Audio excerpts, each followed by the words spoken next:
Welcome to Historically Speaking. I'm your host, Lori Roberts, and today I have a co-host, which is Lucas Calhoun to Hi. my left. Thank you for being here My pleasure. today. Thank you for having me. Lucas is going to be my sage on stage today. So I'm going to start with my part, and then we're just going to kind of hit off each other. Sounds good.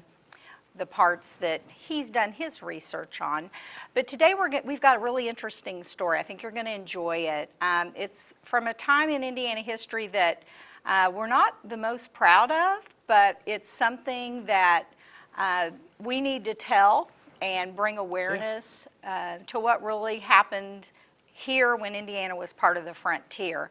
When we hear the word massacre, most of the time we think about the Indians coming in and wiping out the settlers and whatnot. But today we're gonna look at the massacre from the shoe on the other foot, or the moccasin on the other foot, I guess, as it would be.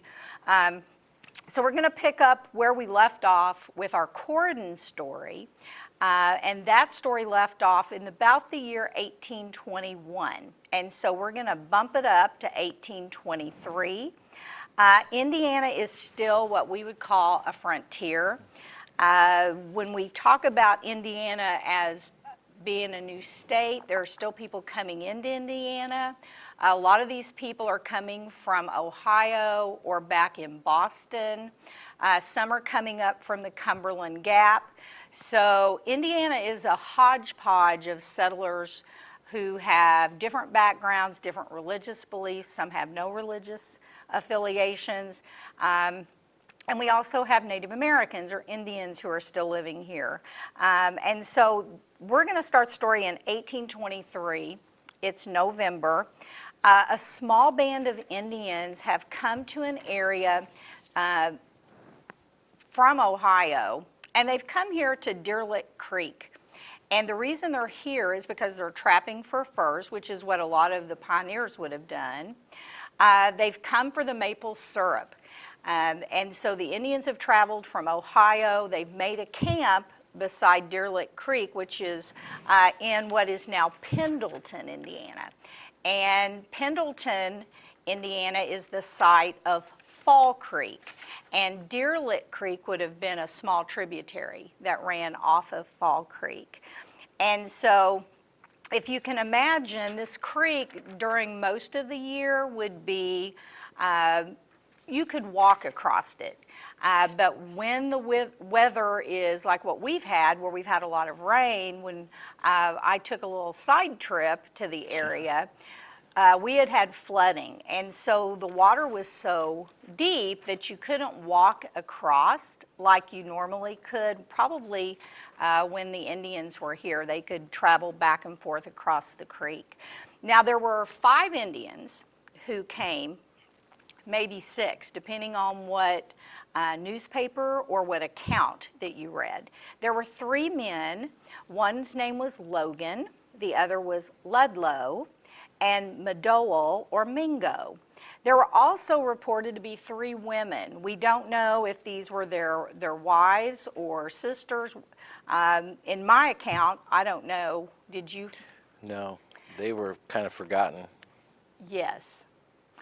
And then there were 4 children. This kind of, for me, it tugs at my heartstrings because these children were all under the age of 10, 2 boys and 2 girls. From all accounts, the Indians and the settlers had gotten along very well. They had traded together. They had friendly relations.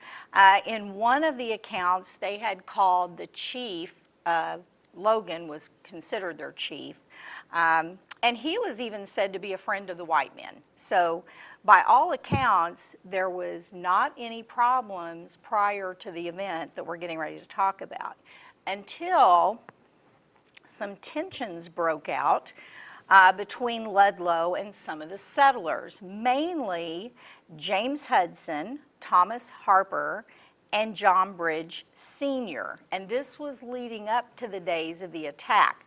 Now, for some people who know their Indiana history, you know that people who came to this area usually came with family. And so the men that we're going to talk about are related, brother-in-laws, or they came together to Indiana to settle. And most of these people did not have homes yet. So they would live in a lean-to or what have you. And what started the fuel was they were having a house raising. And so as the custom was, when you had a house raising, people would come, they would bring food, but they also brought their liquor. And so therein lies the problem. So some accounts said that Hudson complained that on a few days before this attack, that Ludlow had said that he would kill any white man that disturbed his traps. Now, from all accounts, we know that the Indians had shared this hunting area, and they trapped, and obviously the settlers trapped, and they would send their furs back to get money. So he accused Ludlow of threatening to harm his wife. He also said that she refused to trade with him. So that's the beginning of the angst between them. Now, James Hudson had said before the attack, John Bridge and Thomas Harper had actually visited the Indian camp. Now, when I think about the Indian camp, how close proximity, the Indian camp was actually a few miles away. I mean, the way the crow flies, in a town called Markleville. And Markleville, we drove to Markleville. It's kind of a little town out in the middle of nowhere. And it probably took us about 35, 40 minutes to drive to Markleville. And so it wasn't an easy jaunt. They had to go quite a ways to get to where this had happened. Hudson admitted that he thought Bridge, when he went to visit the Indians, he was going to poison them. Now, I don't know what he was going to poison them with, but he had the plans, obviously, in his mind of what he was going to do, but he decided he chickened out. He decided not to follow through with it. He also said that there was another problem, that Ludlow had been given a dog by Harper, and Harper had come and taken the dog back. So there was a little bit of problem between the two already because of from what they said, you know, he gave him the dog and now he wanted it back. And Logan's group was small when you compare it to other tribes that were, you know, in the late 1700s, into even to the mid 1800s. You see more in the Midwest. So I could see the whites looking at them like, well, we could probably take them out. There's only, you know, 15 or 10 of them. Yeah, and when you think about it, there were only 3 adult males. Yeah. And the others were 2 little boys. But, and then I think what I read, some were Shawnee and some were Delaware, which they had camped together. Yeah, and it seemed like they almost split off. From like I picture another group of their kind somewhere, maybe somewhere out. So Hudson, these men all came, like I said, from different places. Hudson came to Indiana from Ohio before he came to Indiana with his wife Phoebe and their children. Harper was a frontiersman who had lived in Ohio but had only recently come to Indiana. He had only been in Indiana for a few months before this attack. Not long. He knew the people because they were related, but he was kind of the instigator that came and kind of got the pot stirred up. So a lot of people had said that he was an obsessed man, is what I read. And a lot of that goes back to his past. He was considered an Indian hater. So he already had some prejudice against the Indians. And it came from past experience when he lived in Ohio. His family was attacked by some of the nearby Indians, and his little sister, who was 3, had been kidnapped. And that would have been about 20 years prior. So this was about the year 1800. So they took his little sister, and then his brother went off to fight in the War of 1812. So we're getting a little bit closer to the time period, and he was killed by the Indians. So there's a little lot of animosity built up. Yeah. Right. He was also a brother to someone who's going to play a really important role by the name of John Bridge. And Bridge came actually from Massachusetts. And then he migrated in 1819, right after the state was when Indiana became a state, with his wife Mary Harper Bridge and their children. Once he got to Indiana, Mary dies. So he ends up looking for a wife pretty quick, and he marries one of the neighbors' sisters. So everybody in this community, you talk about 6 degrees of separation. Yep. Their trees didn't fork. They were all related. Exactly. So the days leading up to the massacre, was common. People were doing their daily chores, and life was hard on the frontier. People were going to gather their water. They were cutting the trees down to build their homes.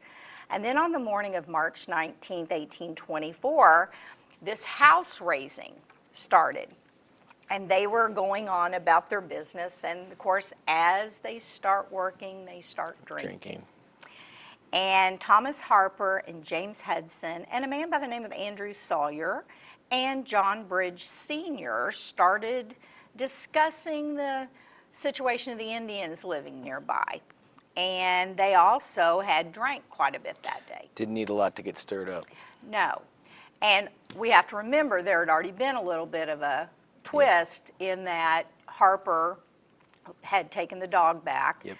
And then they also had talked about their wives, that, they had been insulted by the Indians. And then the conversation starts to get a little more heated. And now they're bragging. They got a little liquor in them, and now they're all puffed up.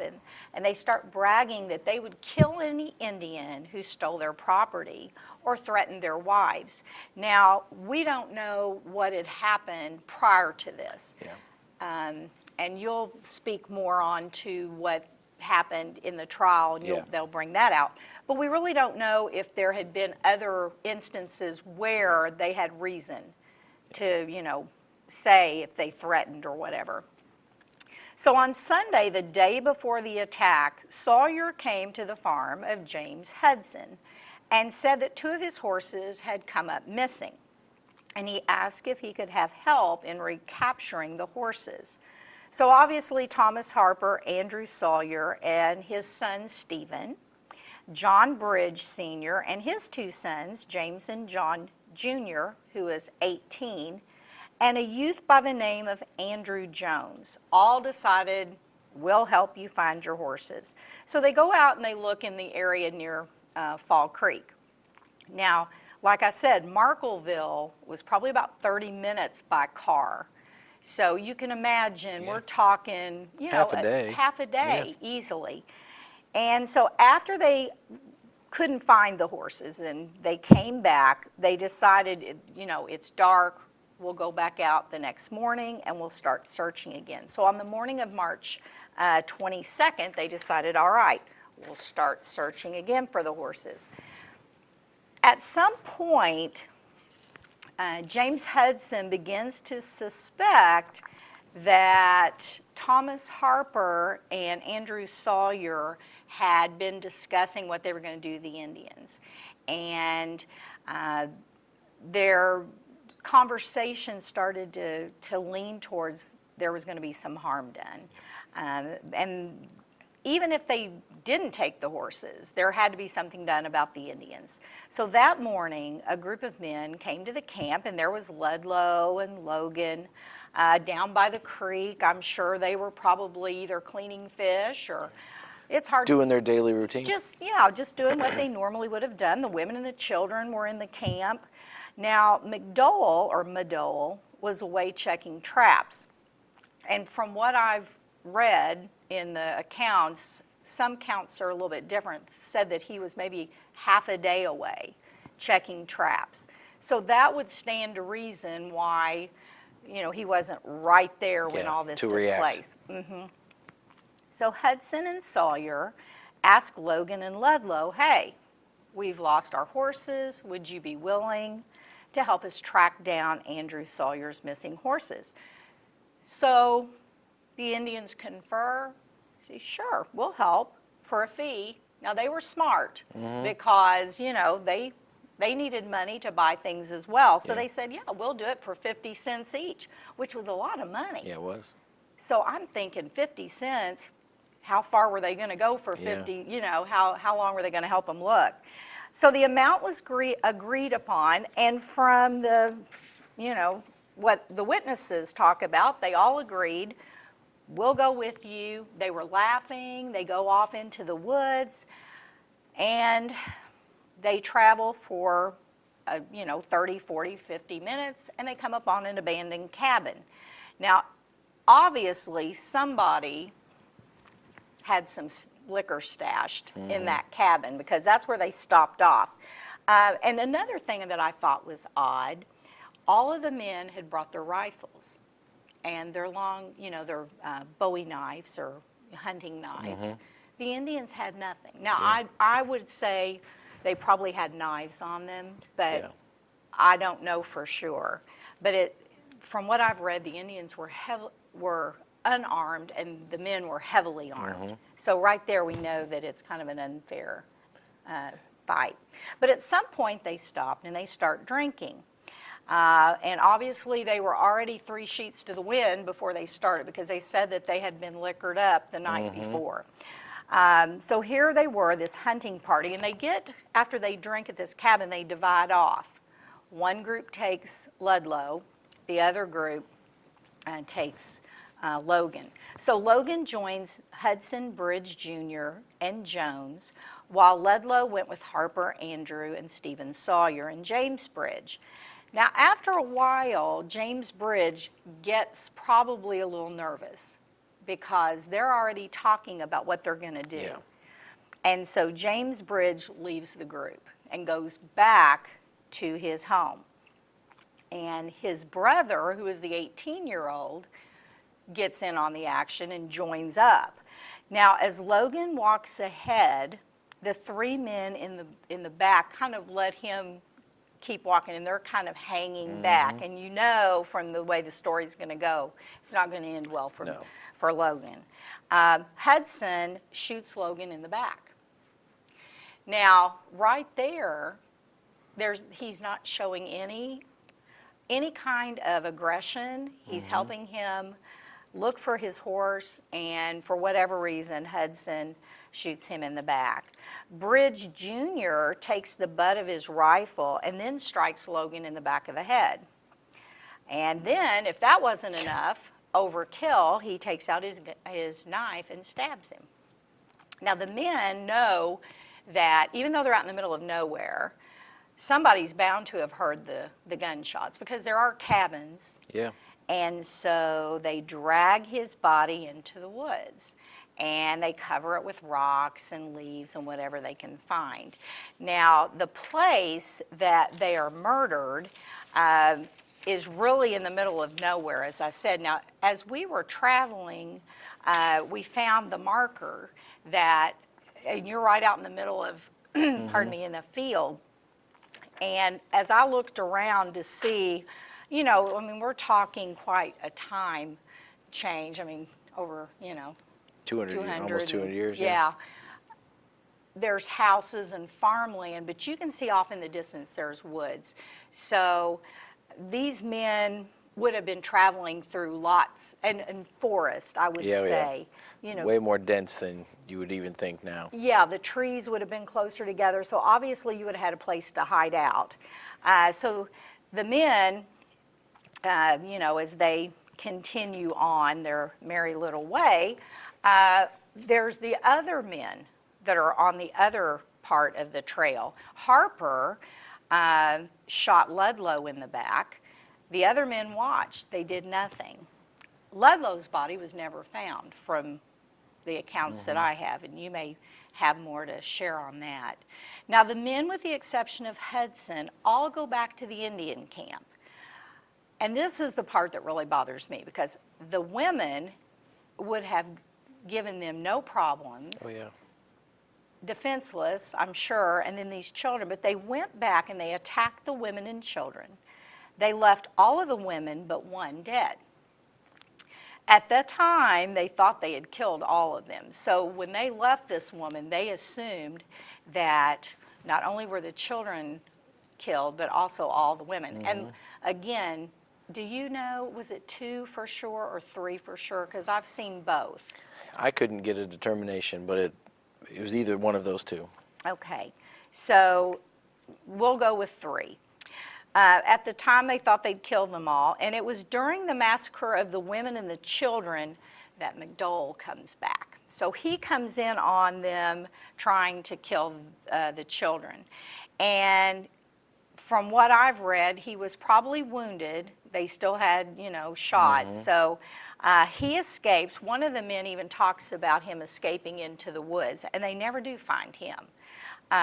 So he probably ran, And made a new start somewhere else. Somewhere else to get away. Now, in all, the men killed 9 people. And in addition to that, not only did they murder all these people, but then they went back to take what they could in a hurry from the camp. And they left and then went back to their homes as if nothing had happened. Yeah. It really speaks to, that it was a drunken crime.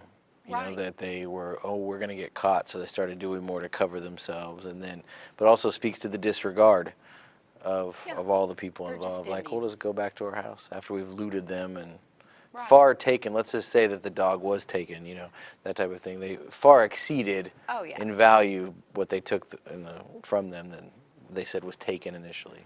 Well, I mean, I just can't imagine what they left behind, the site that was there.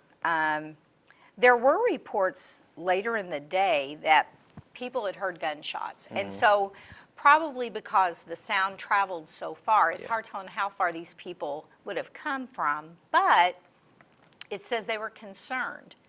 And I think they were probably concerned because they hadn't seen the Indians. And so they were concerned for the Indians and, what had happened to the Indians. So the neighbors actually started to kind of talk amongst themselves.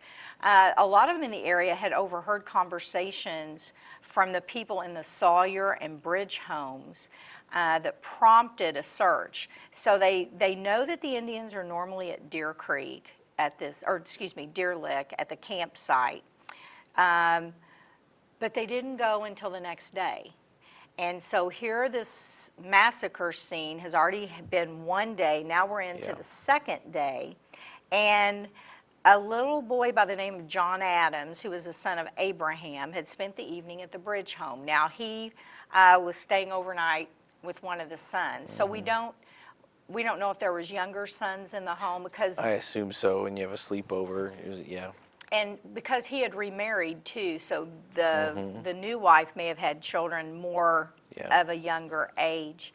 But it's kind of scary. I mean, here they are bragging, and this little boy is hearing, what they've done, and which always made me think that people, when you hear the gunshots, because in the frontier time, that was your main method of, if you were shooting game, to eat. But these guys must have been so talkative in advance. Not maybe that they were going to kill anybody, but just the bragging and the drinking, that hearing those shots and the geography of it, that people were concerned that these aren't just regular shots. So this young boy, he goes home, and he tells his dad. He tells his father what Mr. Bridge had said to him. And Bridge Sr. tells him to go home and get your dad and bring him back because we still haven't found the horses. So Abraham Adams returns with his son to the Bridge farm where he finds 2 of the boys and Harper who had all been in on the attack. It was then that Sawyer reported, lo and behold, his horses had come back. And he didn't feel that, they needed to keep looking, but he had heard gunfire coming from the Indian camp. Now, it's bad enough that he was in on it, but then to lie and say, oh, by the way, now let's go see what happened. So after hearing this, Abraham Adams and the others decided they should go investigate. So now we're almost on 2 days after the attack. So when they come upon the campsite, they see the bodies of the slain Indians. But remember that one woman they thought was dead and wasn't. She wasn't dead. Survivor. So she's still alive, and I can imagine, Abraham Adams is trying to get out of her. you know, what had happened. We don't even know if she understood Yeah. English or, you know. Were they back to finish the job? You know, that type of thing. Fear. Right. And that would have probably been on my mind if I had Absolutely. already seen them, you know, witness killing the children. Absolutely. How horrible that would be. But evidently, Mr. Adams had a good heart because he's decided he's going to take this lady back. But he doesn't. They leave this woman, and no one tends to her. Yeah. And it's a miracle that after 2 whole days in the elements, because, you know, we're still talking, she's not attended to, so she's out there by herself, and she's still alive. She's still It's alive. amazing. And you know there's wild animals. Absolutely. Who would have, you know, they would have smelled, Oh, yeah. you know. She was a prey laying there. Sure. So 2 days after the attack, a second group of men arrive at the camp, and they still find the woman alive. They also found Logan's body, who they had buried him hastily at the scene, and they took him and reburied him nearby. So they take this woman to a near farm, and the people at the farm refuse to let her in.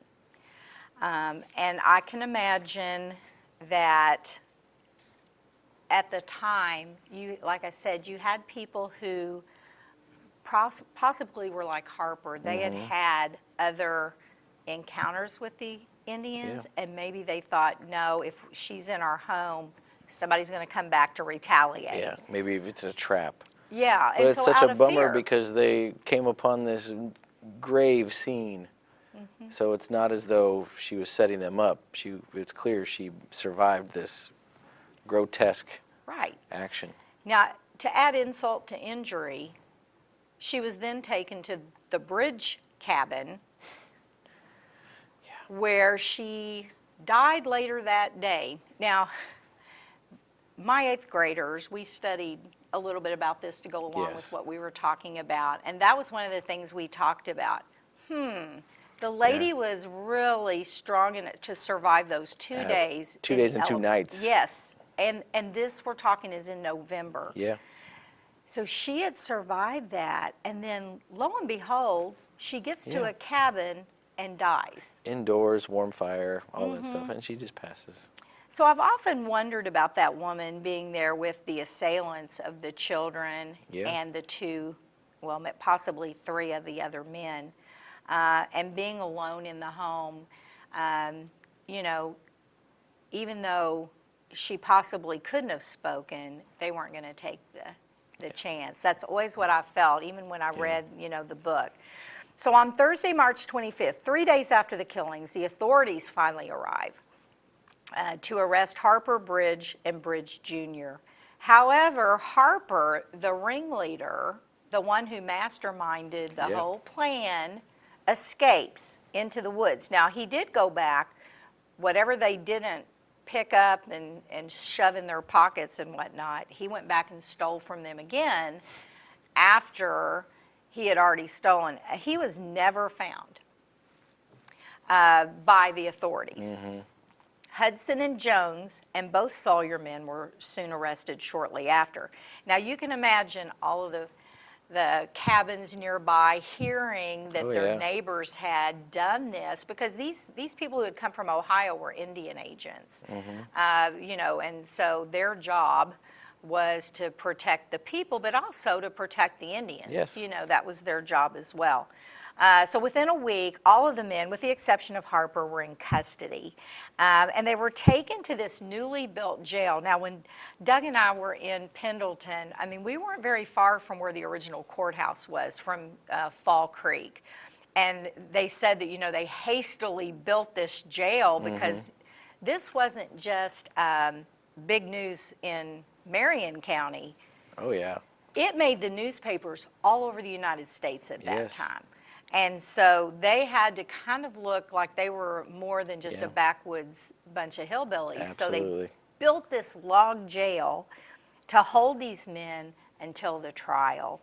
And what's interesting, they chained them all together. Yeah. Now, of course, they'd been loose for a week, but now that they have them, they're going to chain them all together. And they put a guard outside. Andrew Jones and Stephen Sawyer were allowed to be free on bond. So I'm assuming bond was probably set pretty high, and these men probably had some money Yeah. to be able to go out, and have their bond.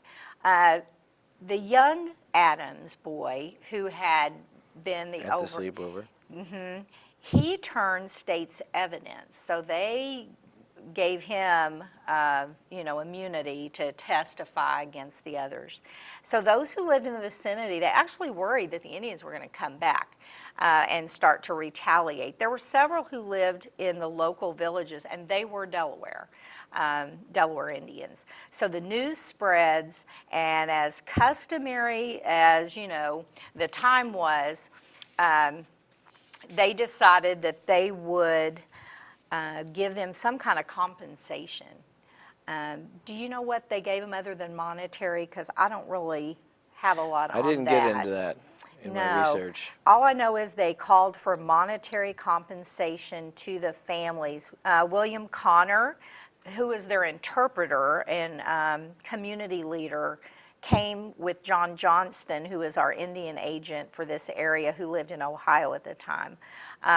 Connor and Johnston were afraid that if they didn't maintain some kind of order, not only would there be a massacre of 9, there might be widespread. Oh, yeah. Of all of the settlers living in the area. So it was kind of a scary time for Johnston and Connor coming into this situation.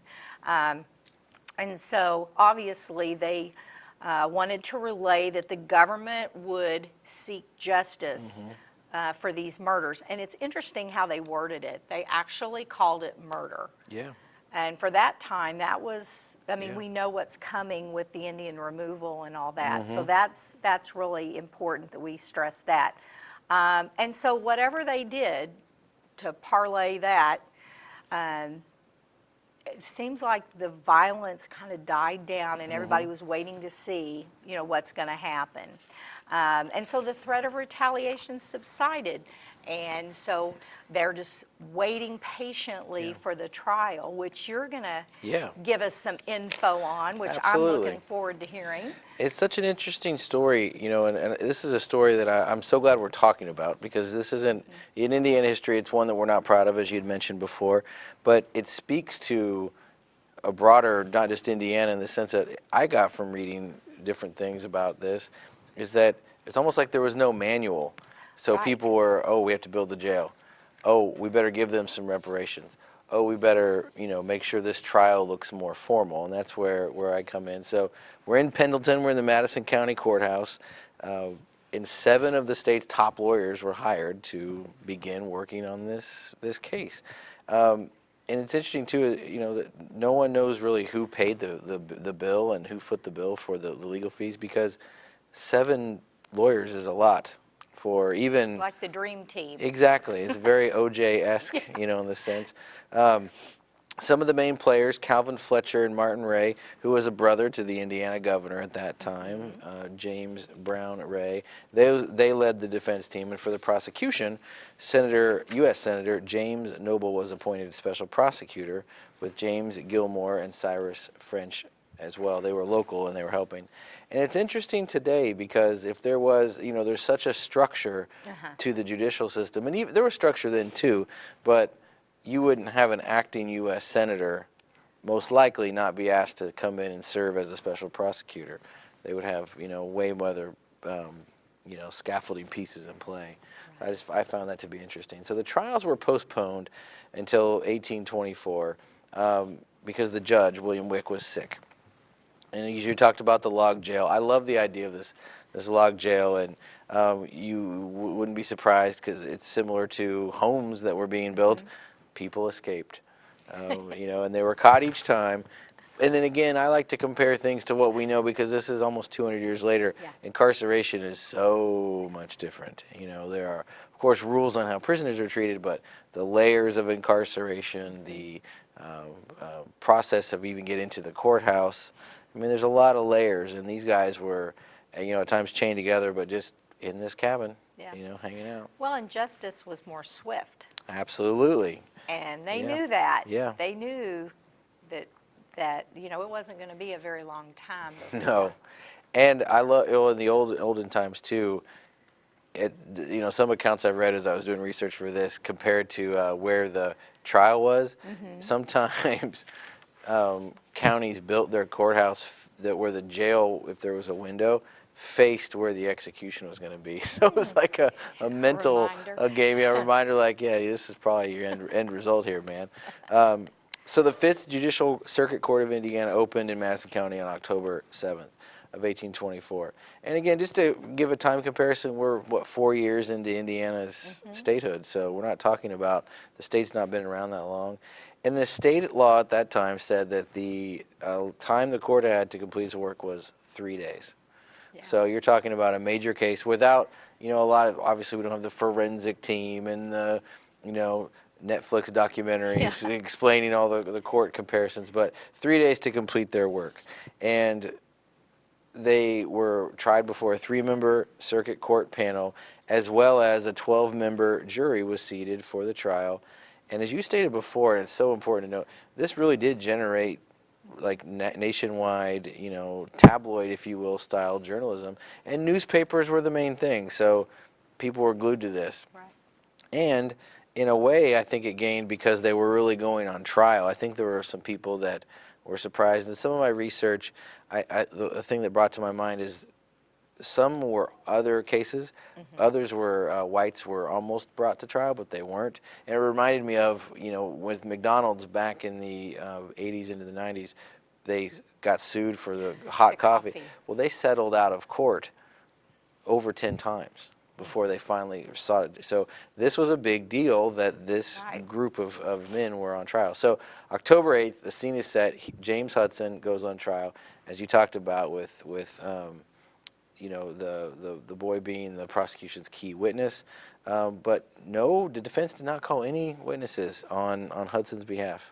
Which I thought about that when I was doing my research, that the young boy heard everything, basically a confession. They were laughing about it, I assume, and they would have had to go question all the people who lived in this radius of around, not only at Deer Lick Creek, but also up near where, Markleville, it wasn't Markleville then, but all these places they would have had to seek, and what was it, they had 3 days? Yeah, 3 days to complete their work. To get their work done. Yeah, and it surprised me again too with the defense, because it's clearly an us versus them kind of vibe, and the us was people that as you stated so accurately, the didn't fork very far. So there should have been, you'd think, a lot of people that, so you're wondering why they didn't.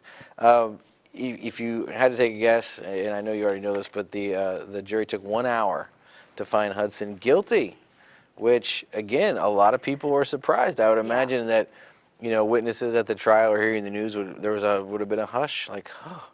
Yeah, almost a disbelief. How could they? How could they, and to do it that quickly. And I would say he was pretty arrogant. He didn't think he was going to be convicted. Yeah. I thought, man, if he's arrogant, can you imagine if they would have had Harper? Oh, because he would have been like, well, yeah, I killed him. Duh. Yeah. I'm not guilty, So he was sentenced to death by hanging, and you have the great picture there of the tree, the large tree, the stout tree. Now, we don't know for sure if this is the actual tree, but we know this is the actual spot. Absolutely. And so what's kind of weird is they marked the spot with this stone. When you go to an area and you kind of feel heavy and just like bad mojo, and I'm thinking this probably would have been one of those places that... And that photo is one of your photos, correct? Right. So, like, this isn't something, in an age of people rebranding or public image or the Chamber of Commerce, that's still around. Right. So, in a way, you're kind of proud of them for, like, owning it, but then in another way, you're like, it's probably okay to move on. Like, it wasn't a great, but, Yeah. so, yeah, it says that, as I said, 3 white men were hung for killing Indians. That's Yeah. big.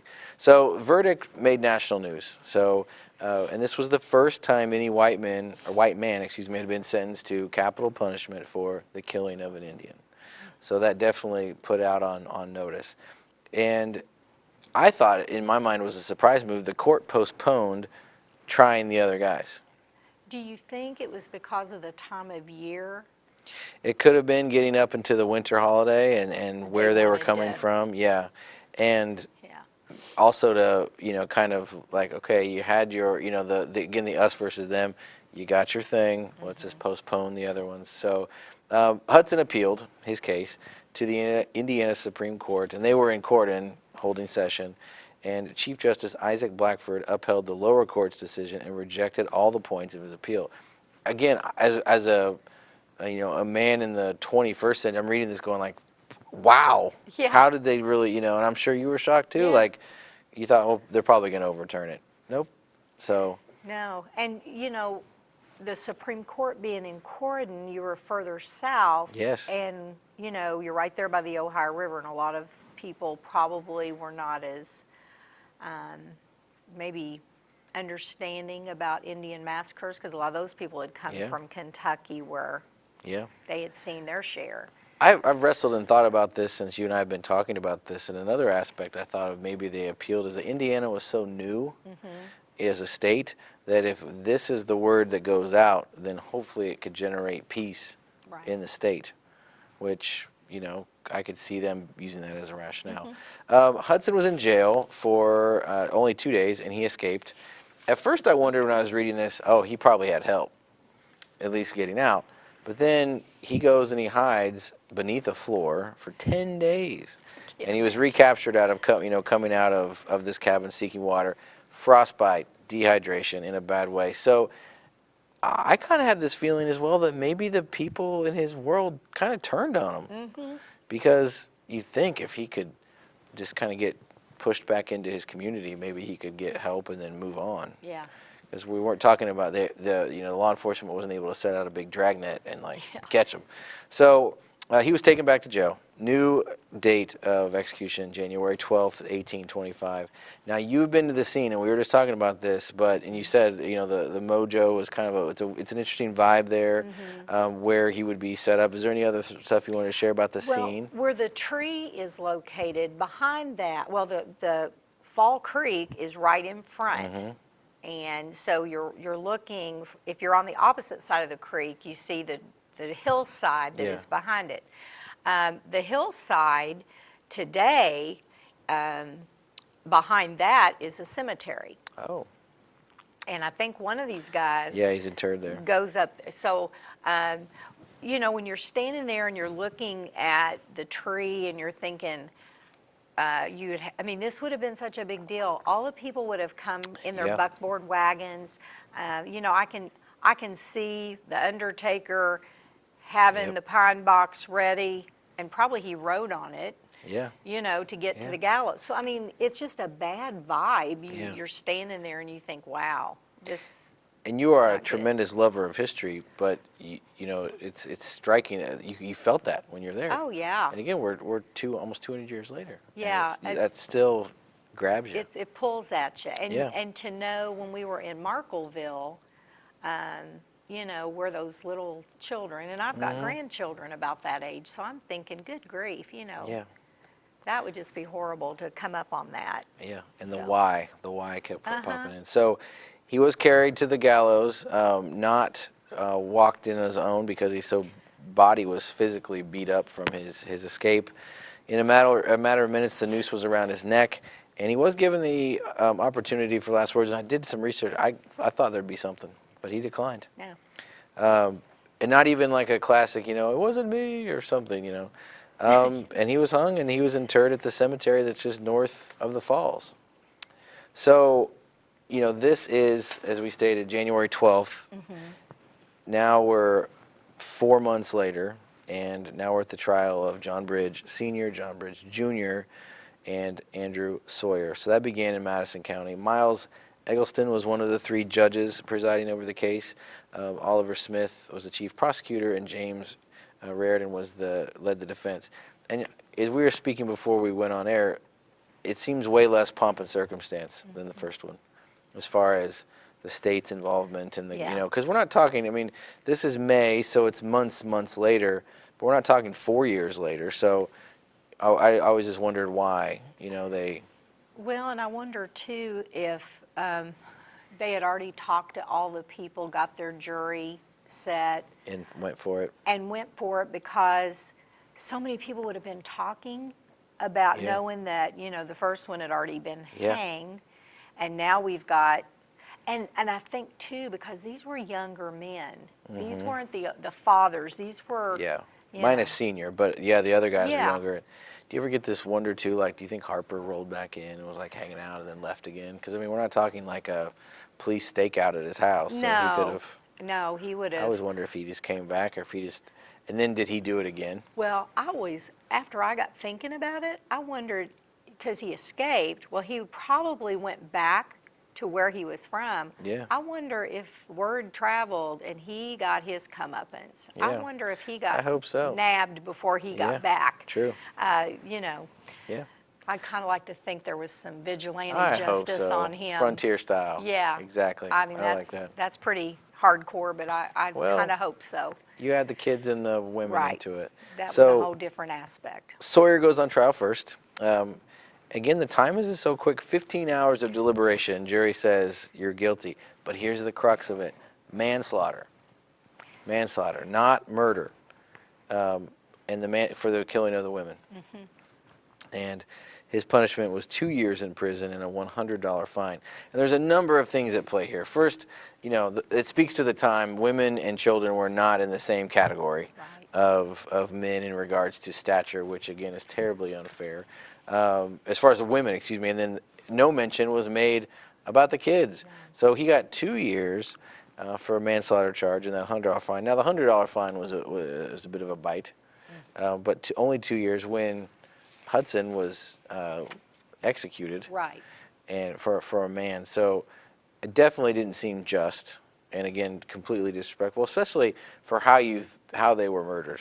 Yeah. It wasn't like they instigated anything. So John Bridge Jr., he faced 2 murder charges in the death of Logan, and after 3 hours, so we just keep getting these faster times, after 3 hours the jury found him guilty on both counts. They did recommend, though, the jury a pardon, that he was a teenager under the influence of his uncle and his father, And that struck me as odd too, that even the people who were on the jury Yeah, would be like had mercy, for him, even knowing he had committed this atrocity. Absolutely, and and that was tied to Logan's case, so it wasn't even. Right. He was tied to a man, in the sense of all this, and he still got the pardon. Or we'll get to that in a minute, but the recommendation of a pardon. So John Bridge Sr.'s trial began after that. Again, a few minutes speedily, and his verdict was for murder. So, following the verdicts, again, the jury already voted on this, but the petition was put out. 94 locals signed it, and they said, we want to give a pardon to John Bridge Jr. And some of the people on the jury signed it, the county clerk, several of the attorneys. I like this part, 2 prison guards and a minister, and they submitted that to the governor, Governor James Brown Ray, and they said, and I quote, his youth, ignorance, and the manner which he was led into the transaction. And it made me think, like, at first my brain went, well, he was just as evil, tied into these guys. But maybe they tried to get him liquored up and to, or he was trying to be cool or keep up with these guys, and he was now in a situation that was way out of his control. But the people in his community put forward on this, and again, it was a diverse amount of people who put their names on it. And it was sent to the governor, and they were waiting. But the executions are coming up. So on June 3rd, 1825, several hundred people gathered in that spot again that you're talking about. And again, you knew all this when you were there, so you could probably feel it, just the sense of people are probably standing about, and it was an event, and 100 Indians. Which Yeah. again, this back to, you know, you originally started to set the scene. The Logan crew was not very big to start, you know, as far as their, you know, their crew that was living at the creek. So, I was trying to find the picture of the hillside that also would have shown the hanging, you know, like where the part of the hanging tree is. And I think this is a wide view. But like you can see, the hillside, okay, where's my little, I've got to get my bearings. Okay, it would be over in here. okay, All right, there. So the hillside would have been back in this area from all intents and purposes. And you can't see it because I was trying to do a wide shot. But I was thinking about, you know, it was, you know, you had the Indians on the hill. You had the people down under the tree Yeah. and across the creek, because some of them didn't cross the creek. They stood on the opposite side Yeah. to watch. And so you can imagine it was like, you know, Oh, the yeah. looks that you would Absolutely. have exchanged Yeah. because, you know, and those people, a lot of them probably came and thought, we think they're guilty and they should be hanged. And then I would wonder if they were all packing. Oh, you yes, know, I agree. Because it's like there's 100 Yeah. or so of them. Yeah. What if they don't like the outcome? Are they going to turn on us? Is there going to be a battle? Right. A battle instead of a massacre? Yeah, and Right. it made me think too that, you know, with these 100 Indians that show up, they're in the same way that the whites were, just like amped up about it. So Yeah. they're there too, and wanting to see, you know, to see what happens. So this scene is set. People are there, and again, it speaks to a different time. You know, when someone's on death row as an inmate, now we don't like roll up to the place and Yeah. watch it happen. You know, so it just speaks to a different time in the world where you were able to truly see your justice system at work. Yeah. You know, all the way to the end, which is striking. So the executioner had the gallows. He's on top of the gallows. He has the hood. You know, and Andrew Sawyer led to the gallows first. Then John Bridge Sr., and they're getting set to hang John Bridge Jr. As we already talked about, there was a nice petition, and they hadn't heard yet. And you know, I don't think he had a watch, but I bet he was feeling like, "Come on, dog, we gotta get home, or we gotta get me something, because I want to know what's going on." Can you imagine seeing your father and your uncle? I mean, he was sitting there on his Yes. or his pine box, Yeah, watching the gallows. absolutely. And And he you- watched the whole thing, the setup, Yeah. the hanging, the placing them in the coffin. So I mean, he is I want to go first. Yeah, I exactly. don't want to be the third guy. exactly. Yeah, no. So he was definitely nervous, and he's now walking up the steps. The crowd is you know, in silence. And again, many in this crowd, you know, on the white side, of course, were ones that signed the petition. So they're wondering what's going on. And this is one great thing. Yeah. This is like you almost like a Hollywood ending. And I hate even saying it with like joy, because this dude was part of like a killing. Right. But it's classic. So the silence, the crowd, but you hear hooves, and again, it's pretty quiet because people are just like, we're about to watch this guy get hung. And there's a horse rolls up, and a guy. And the guy with the wonderful top hat rolling in, jumped down. The horse is winded. The horse is tired. The people are like, wait a minute, who is this guy? And it's the governor. Which is a pretty big deal. Absolutely. He pulls out a paper from his coat pocket, and it says, "Here, quote, here's your pardon. Go, sir, and sin no more." And then, unquote. And with that, the noose was removed. And, I mean, we're talking, again, this is like a TV ending. And he was set free. And I love this other part, too. A Seneca chief standing on the hillside remarked, "We are satisfied." Yeah. So, you know, even though he got his pardon, they felt like Yeah. justice had been served, which says a lot for the men who had come from the Indian side to Absolutely. watch this. Absolutely. You see the hanging. So the prosecutions cost about $7,000, and then Indian removal, you know, east of the Mississippi continued, and white settlers kept coming in. And this kind of sets the stage of why this story is so great, but also kind of an anomaly when you think about what would happen in Kansas, Nebraska, Missouri, in the next 25 years that would be a part of, some of the aspects, and then after the Civil War even. But this, you'd think there were some, if you think about it today, that like we made progress. This is going to be, going forward, and it really wasn't. No, and just 8 years after, well, not even 8 years, because this happened in 1825. So 1832 to 1836, we're having the Trail of Tears. Oh, yeah. 1838, the Indian Removal Act. And some of these Indians who were in this area were actually removed. So there were, some of them had to go to Oklahoma. And then it builds all the way up to where they're essentially pulled from their culture, as in change your dress, change your hair, speak this language, Right. and it removes it, which you don't really see anything improved on that until we get into the New Deal and the second New Deal with Franklin Roosevelt to capture some of that spirit back and hopefully, bring some of that culture. Yeah. So it was a sad window. Yeah. Well, thank you for doing Of the course. trial part, Yes. because that, we're kind of just bombarded with real TV and, Oh, yeah. the OJ and then all these other trials that we get to set in on. But this would have been the first time people really would have, in this area, Yeah. would have had that. And we probably wouldn't have even known about this because it was such a blurb, and then it was done. Thank goodness for Jessamine West. Absolutely. And of course, you've been staring at this book. Now, my copy's kind of tattered and torn. I've had it forever. Patina. Yeah, I've read this back in high school. And what's interesting, the author of this book, Jessamine West, I just love She's her a Hoosier, name. right? She's a Hoosier gal. Actually, her grandmother is who told her the story of this massacre. And she didn't call it the massacre at Fall Creek. It was more of the incident at Deer Lick Creek.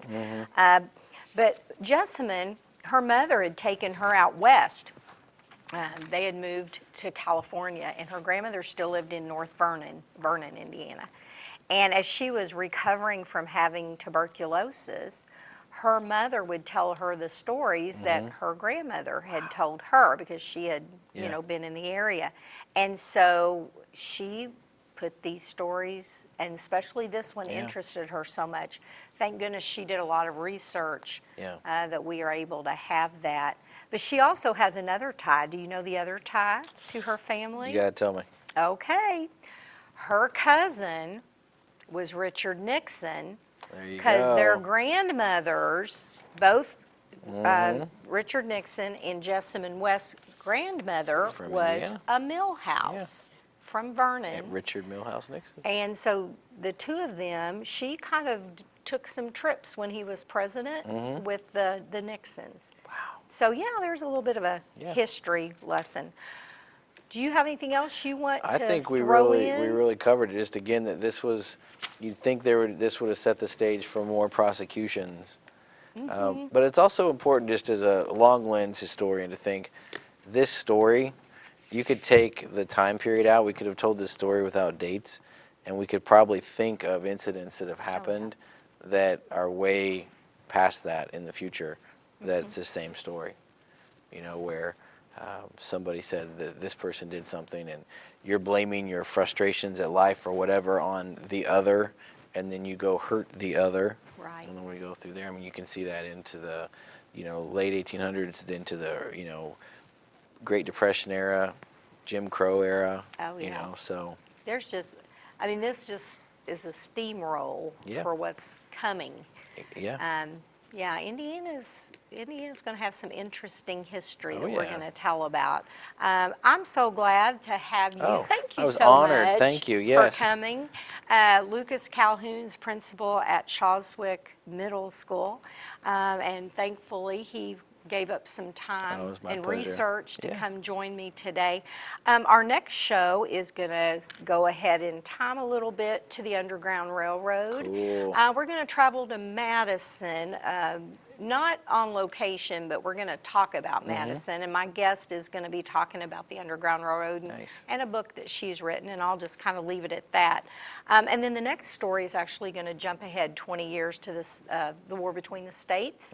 And we have a hometown Bedford connection to that. And one of the probably most talked about regiments, the 27th Indiana. So I'm really excited to be bringing in these two new guests to our show. Well, thank you so much for sticking around and listening to us talk about history, something we both are very passionate about and enjoy. Like I said, today was kind of a Debbie Downer on our history, but we appreciate you sticking with us, and it's a story that needs to be told. So I'm Lori Roberts. I'm your host for Historically Speaking, and my co-host today is Lucas Calhoun, and we will see you next time. Thank you.